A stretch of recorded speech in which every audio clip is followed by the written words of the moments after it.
My name is Jenna Collins, and for most of my life, I wore silence like a second skin. It was easier that way. I learned early that keeping the peace was the safest way to survive in a family like mine. We weren't the kind of people who talked things through or sat with uncomfortable truths. No, we smoothed things over, laughed too loud, and swept pain under the rug with the rest of the crumbs. My role in that circus was simple: don't make waves, don't talk back, and certainly don't expect anyone to take your side. Growing up, I was the middle child between two extremes, Vanessa. My older sister was a storm in heels, opinionated, brash, and always right even when she wasn't, and my younger brother, Josh, was the golden one, the boy who could do no wrong, even when he did everything wrong between them. I learned to shrink myself to fit into the cracks left behind. I became the fixer, the listener, the one who apologized, even when the blame didn't belong to me.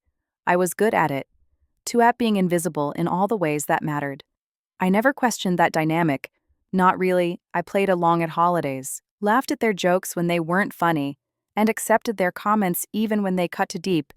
I didn't realize how much of myself I had buried just to keep the peace until I had Lily.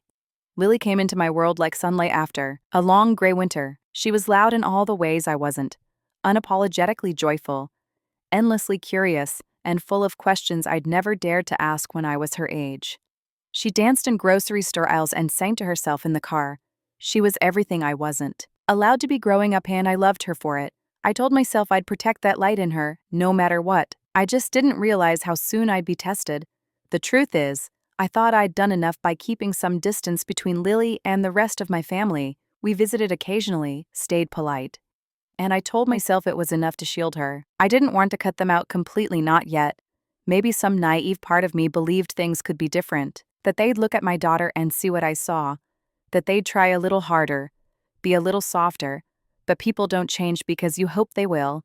They change, if at all, when you give them no other option. I had grown used to the offhanded remarks, my mother's little digs about how spirited Lily was, the way my father winced when she spoke too loudly, Vanessa's smug smiles whenever Lily did something wild or silly, as if waiting for her to mess up. I noticed it all, but I told myself I was imagining it, that I was just overly sensitive. That's what they'd always told me growing up, after all, to sensitive Jenna. Always making a big deal out of nothing. So I brushed it off. I swallowed my unease, just like I always had. But that day at the family reunion, when Vanessa lifted her hand and slapped my daughter across the face, it was like the world cracked open. For one long, suspended second, everything went silent, even the wind, and in that silence, something inside me stirred, something ancient and fierce and unmovable.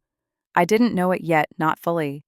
But that slap didn't just mark Lily, it marked the end of something inside me, the end of my silence, the end of pretending. They thought I'd keep the peace, but they had no idea what was coming. I used to believe family was something you just endured, a kind of emotional weather you dressed for, too cold, too loud, too much but necessary, like the changing of seasons. We were never warm, not in the way I imagined other families might be. We were functional in the way that a broken chair might still hold weight if you sat very carefully, but there were cracks everywhere, unspoken grievances, unresolved grudges, long memories that only surfaced during holidays or when someone had too much to drink. My parents had a way of turning every conversation into a performance. My mother, Linda, was always hosting, whether it was a dinner or just the illusion of a perfect family. She lived in a world of presentation. Her house smelled like lemon cleaner and staged forgiveness. She believed in appearances more than truth. As long as you smiled in pictures and didn't talk about anything messy, you were doing fine. That was her idea of love. Neat, manageable, decorated. My father, Ron, was quieter but sharper. He didn't need to raise his voice to make a point. One look could flatten you. He had a low tolerance for emotions and an even lower one for disobedience. He thought discipline was the only form of love that mattered. If I didn't care, he'd say, I wouldn't bother correcting you. But his corrections always came with a touch of cruelty, just enough to remind you who was in charge. Growing up under that roof, love felt conditional, like a loan. You were always trying to repay. Vanessa flourished in that environment. She knew how to mirror them. She learned early how to weaponize charm and bend rules without ever appearing to break them. She was always the loudest voice in the room, the first to criticize and the last to take responsibility. To them, she was strong, commanding, a natural leader. To me, she was a bully with a smile. But no one saw it, or they didn't care to. She knew how to stay just on the right side of acceptable. Josh, on the other hand, was the golden boy, not because he earned it, but because he never had to. He coasted on charm and the low bar that was set for him. They forgave him everything. He wrecked his car at 18, no consequences. Dropped out of college just a phase, got arrested once for a bar fight, and my father blamed the other guy. Josh was the embodiment of all the excuses they never gave to me. Then there was me, the middle, the glue, the one who picked up the pieces after Vanessa's tantrums and Josh's messes. I was the one who stayed home while my mother cried after an argument.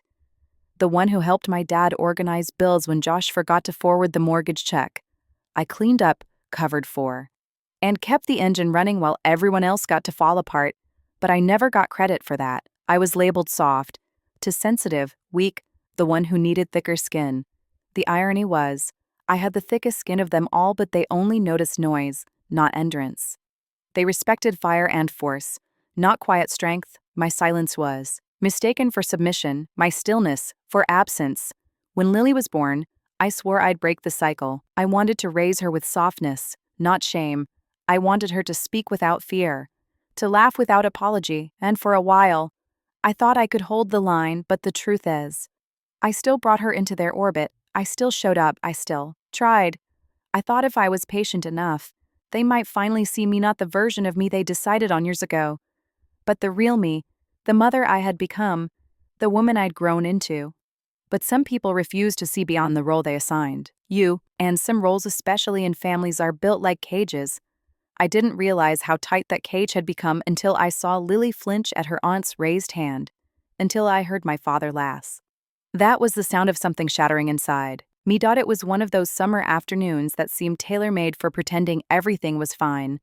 The sun was generous, the backyard green and wide, the grill spitting smoke and laughter as my father held court near the cooler. My mother had her wine glass already half full, and Vanessa was in her element, pacing like a host, though it wasn't her home. Kids were everywhere, running between folding chairs, dipping in and out of the inflatable pool, their screams and giggles filling the air like music.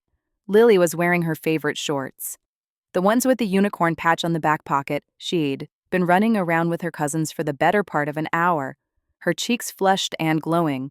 She was louder than usual, her laugh cutting through the barbecue smoke and beer-fueled banter like a bell. I remember thinking she looked free, unbothered, joyful in the way children are when they forget the world is watching. I stood near the food table, refilling the plastic bowl of potato chips, chatting lightly with my cousin's wife about daycare, waitlists. When it happened, it was so fast I didn't even see the build-up. No sharp words, no warning glance, just a blur of movement and then a sound that didn't belong, a sharp crack, like the snap of a wet towel. Everything stopped. Lily froze mid-laugh, her head turned slightly to the side. The slap had come from Vanessa's hand, clean, unhesitating, across my daughter's face. Lily's eyes went wide, not just from the sting but from the betrayal. You could see her trying to process it, to make sense of it, as if maybe she'd done something truly awful to deserve it. But she hadn't. She had only laughed too loudly. I couldn't move at first. For one terrible moment, I was back in my childhood body, small and stunned and unsure if I was allowed to react. It was like time rewound itself. I heard my father's voice, calm and smug, from the patio table. Finally, someone's disciplining her. And then laughter. My mother, a few cousins, chuckling like it was some harmless joke, a necessary correction, as if a grown woman striking a child who wasn't hers was somehow not only acceptable but welcome. The disbelief hit me like nausea. I looked at Lily. Her lower lip was trembling. But she hadn't cried, not yet. Her hand was resting against her cheek like she was still trying to hold the moment in place. I think that's what broke me, the restraint, the shock in her face that mirrored mine. She was waiting to see what I would do, waiting to see if I would pretend it didn't happen too. If I would laugh it off like the others, if I would let it go. And God, I almost did. Not because I didn't care, but because I was so used to swallowing it, so used to freezing and folding and smoothing things over. That part of me, the one trained to keep the peace at all costs, rose up reflexively. I felt the urge to say something light, to fix it, to usher Lily away gently and not cause a scene. That part of me was still alive. but it wasn't in charge anymore. Instead, I walked straight over to Lily and dropped to my knees in front of her. I cupped her face in my hands and checked her cheek. My voice was slow but steady when I said, "You didn't do anything wrong." And then I stood, turned to Vanessa, and for the first time in my life, I didn't bite my tongue, I didn't pause. I didn't temper myself for their comfort. "You don't touch my daughter," I said, my voice clear, not loud, but loud enough to slice through the backyard silence. "Not ever again." Vanessa looked amused, shrugged. My father muttered something about me being dramatic. No one apologized. No one looked sorry.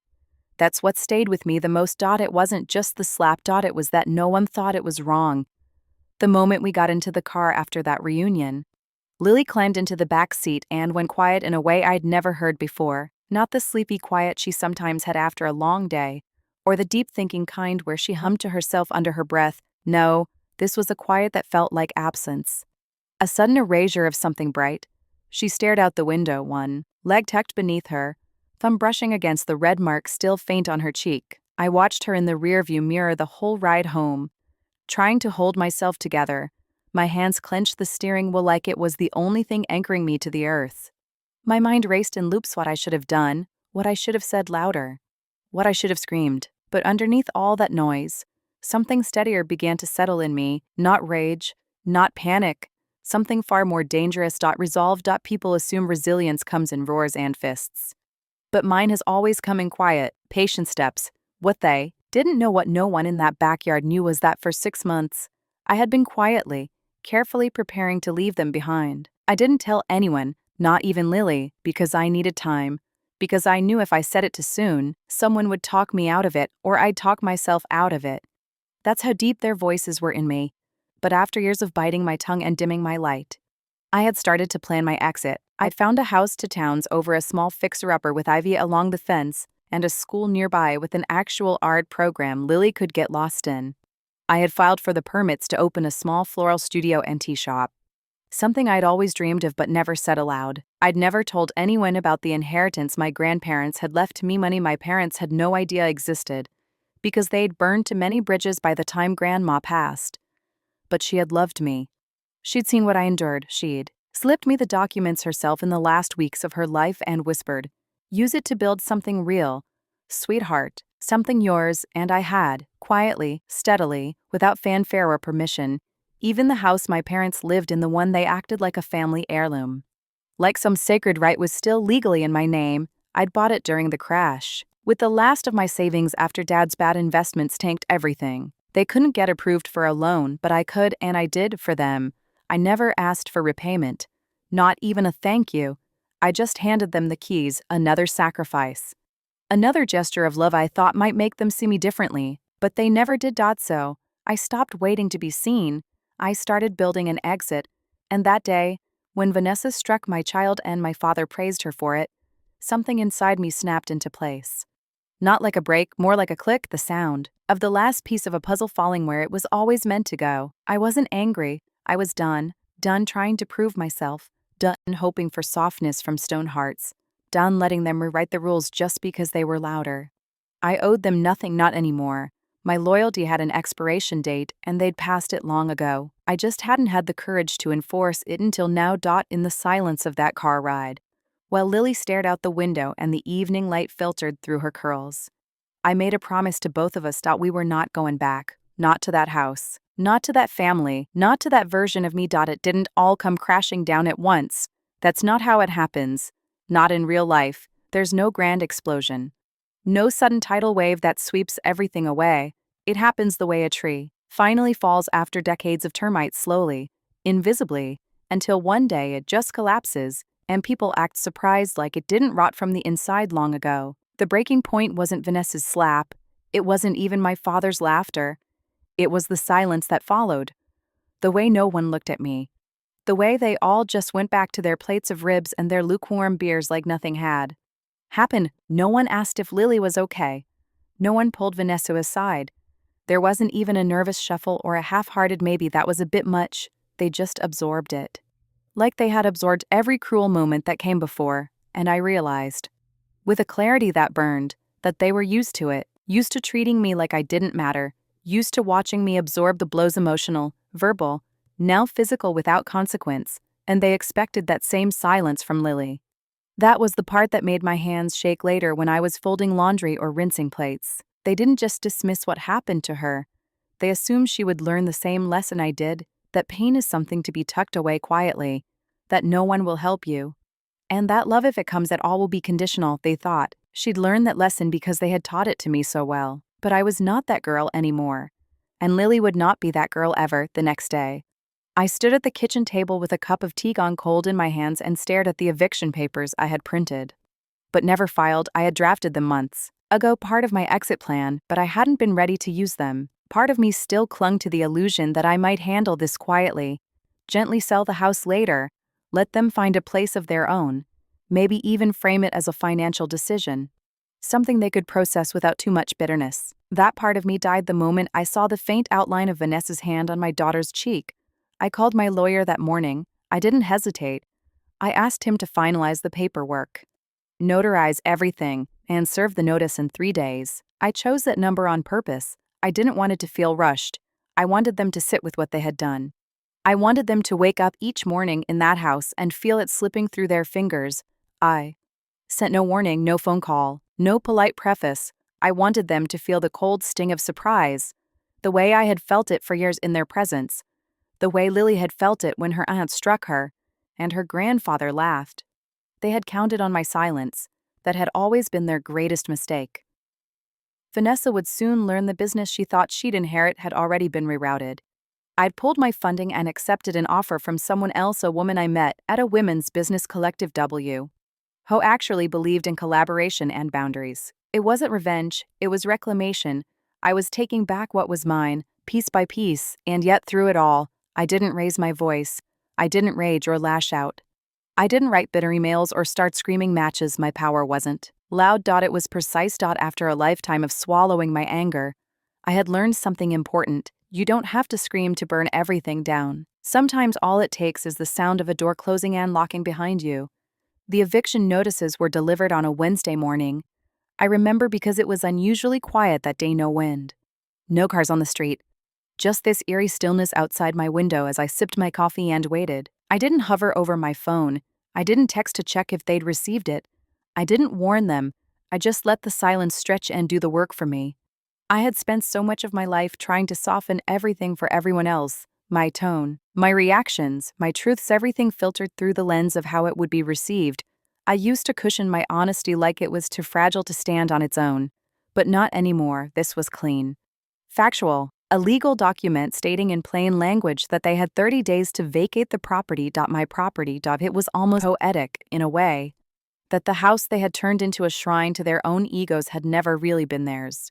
They'd acted like they built it with their bare hands, like it was their right. But when the bottom dropped out during the crash, and their credit tanked and the bank turned them away, I was the one who stepped in, quietly, like always. I took out a loan, negotiated with the realtors, signed the papers. I gave them the keys, with shaking hands, hoping it would be enough for them to finally see me.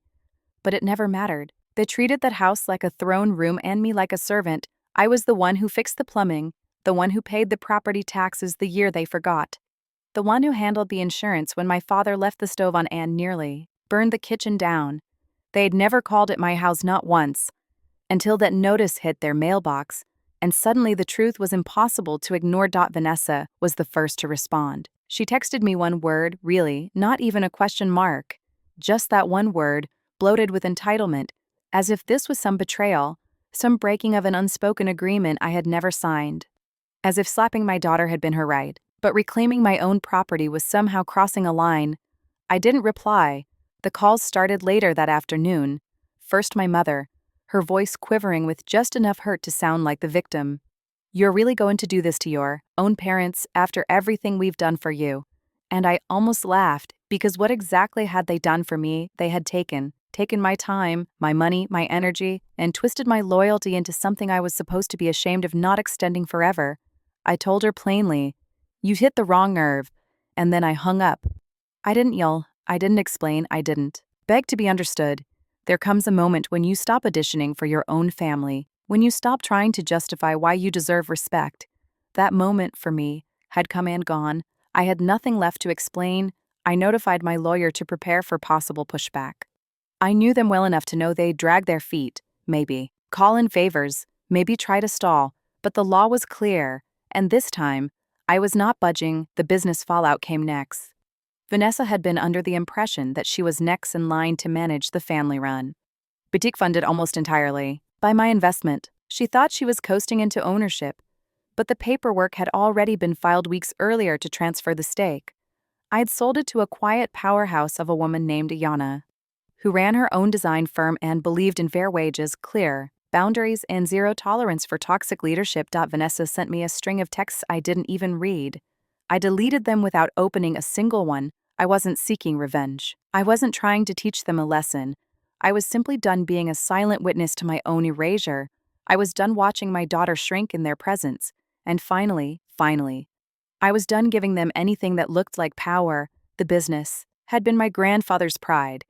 A small but thriving boutique nestled in the corner of a downtown strip that never lost its charm. He'd opened it in the early 70s, handcrafted homewares, curated local art, a place where people could find something a little different, a little warmer.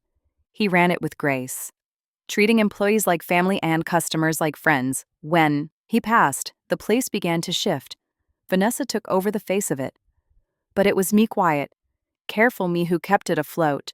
I was the one who invested the seed money for the renovation. I was the one who managed the online store, worked with vendors, paid the back taxes no one noticed piling up.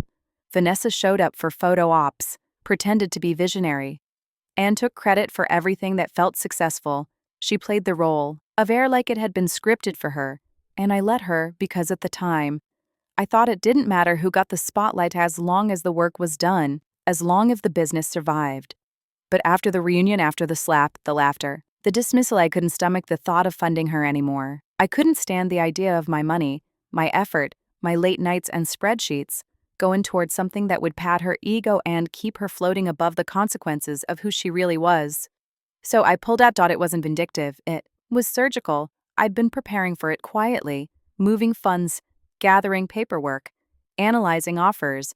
I met Ayana during a networking event I almost didn't attend.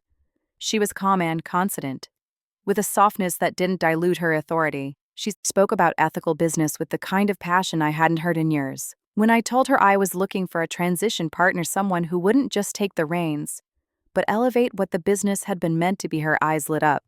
She didn't want to change the soul of it, she wanted to nourish it. We signed the agreement in a quiet cafe on a Tuesday morning. No big announcement, no public statement, just a signature and a handshake. And with that, the business my family had taken for granted, assumed would always belong to them, was no longer theirs. It belonged to someone who respected the heart of it, someone who had no interest in power games or family politics, someone who would treat every employee like a human being.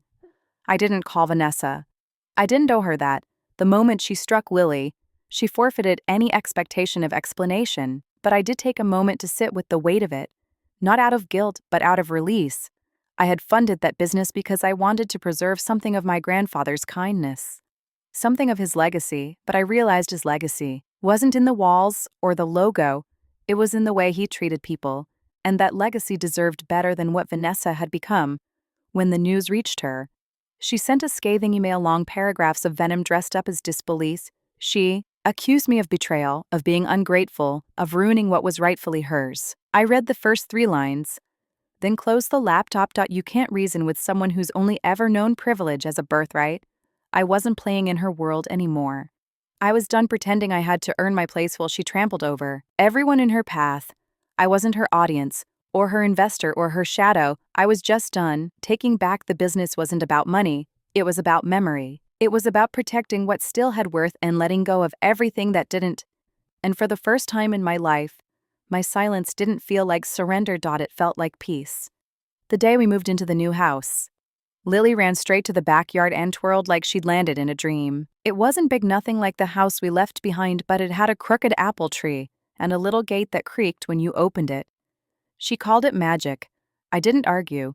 The house was quiet, but not in the way I'd grown up with it. Wasn't tense or tight with swallowed words. It was clean, open, and waiting. We unpacked slowly. No pressure to perform. No one watching to criticize how we lived. I let Lily choose her room, the one with the window seat and the view of the neighbor's cherry tree. She asked if she could paint it yellow. I said yes before she even finished the question. At night, after she fell asleep, I'd walk the halls and touch the walls. It sounds silly, maybe, but I needed to feel at this new life we had stepped into. I had worked so hard to build it quietly, piece by piece, and now it was real ours. The school down the road welcomed Lily with open arms. Her teacher called her bright and brave after just a few days. She brought home drawings and taped them to the fridge without asking. Like she already understood that this was her space, too. She laughed more, not the guarded kind, but real laughter, deep and unfiltered. The shop came together in the early mornings and late nights. I painted the walls soft green, chose every plant and teacup by hand. I named it Wild Grace, a small rebellion against everything I'd been told growing up about how strength should look. Customers wandered in, drawn by the warmth, and I treated each one like a beginning, not a transaction. I didn't talk about the past, not to them, not to Lily. We were writing something new. And slowly, without fanfare, our lives began to feel like home. Not the kind of home I came from, but the kind I wished I'd had, a place where voices didn't need to be hushed, where laughter was safe, where joy didn't need to be earned. We were finally living, not just surviving. Healing didn't arrive all at once. It came in flickers, and Lily's laugh returning. In the way I stopped bracing for a phone call that never came, it showed up, in quiet mornings, in music playing while we made breakfast, in the realization that peace didn't have to be earned, it could simply exist. Lily took longer to bounce back than her cheek did. She became hesitant, careful. She asked, "Is it okay if I laugh that loud?" And I knelt down, held her close, and told her, "You never need permission to be yourself." So we practiced joy. On purpose, we danced barefoot in the living room. We told stories at bedtime. We painted together and spilled things and let the mess stay for a while. I wanted her to feel safe again, to remember that her spirit wasn't something to be silenced. And I healed too, in my own quiet way. I started therapy. I wrote down truths I never dared say out loud before. I learned that I wasn't broken. I had just spent too long inside a world that refused to see me. Each day, I spoke a little more clearly, set firmer boundaries, apologized less.